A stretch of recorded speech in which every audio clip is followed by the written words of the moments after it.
जीवन में कई बार ऐसा होता है कि हमारी इच्छाएं पूरी नहीं होती।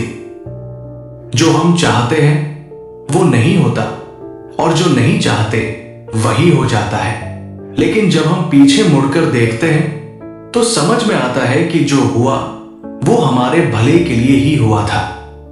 इसलिए हमारे शास्त्रों में कहा गया है, जो हुआ अच्छा हुआ, जो हो रहा है अच्छा हो रहा है, और जो होगा वो भी अच्छा ही होगा।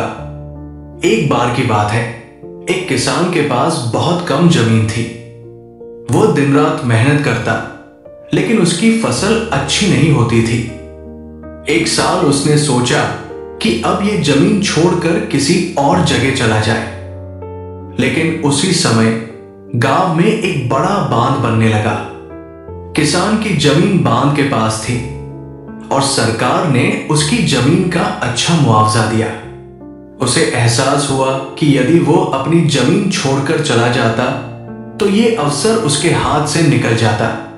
ये घटना हमें सिखाती है कि हमें जीवन में धैर्य रखना चाहिए। कभी कभी जो घटनाएं हमें उस समय बुरी लगती हैं, वे भविष्य में हमारे लिए बड़ी खुशियां लेकर आती हैं। जब हम जीवन को ईश्वर की योजना के रूप में स्वीकार करते हैं तो हमारे दिल में शांति बनी रहती है। एक बार की बात है, एक दिन एक शिष्य अपने गुरु के पास आया और बोला, गुरुदेव, मैं जीवन में कई परेशानियों का सामना कर रहा हूं। मुझे समझ नहीं आ रहा कि ये सब क्यों हो रहा है। गुरु मुस्कुराए और बोले, तुम्हें इसका उत्तर मैं जरूर दूंगा, लेकिन पहले मेरे साथ जंगल चलो। शिष्य तैयार हो गया।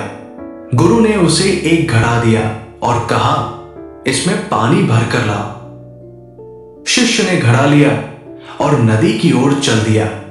जब शिष्य नदी पहुंचा तो उसने देखा कि नदी का पानी बहुत तेज बह रहा है। घड़ा भरते ही पानी गिर जाता। वो हताश हो गया और सोचने लगा कि गुरु ने उसे ऐसा कठिन कार्य क्यों दिया। लेकिन उसने हार नहीं मानी। कई बार प्रयास करने के बाद वो घड़ा भरकर लाने में सफल हुआ। गुरु ने उसे देखकर कहा, तुमने हार नहीं मानी, और यही जीवन की सबसे बड़ी शिक्षा है।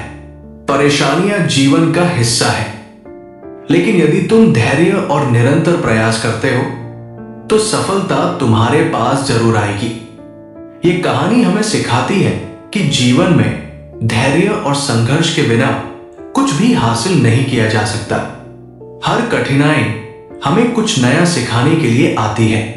हमें बस अपने प्रयासों में निरंतरता बनाए रखनी चाहिए। एक बार एक व्यापारी का सारा व्यापार नष्ट हो गया। वो बहुत निराश हुआ और सोचने लगा कि अब क्या होगा। उसने कुछ समय के लिए खुद को अकेला कर लिया और ईश्वर से प्रार्थना करने लगा। कुछ दिनों बाद उसने महसूस किया कि उसे फिर से शुरुआत करनी चाहिए।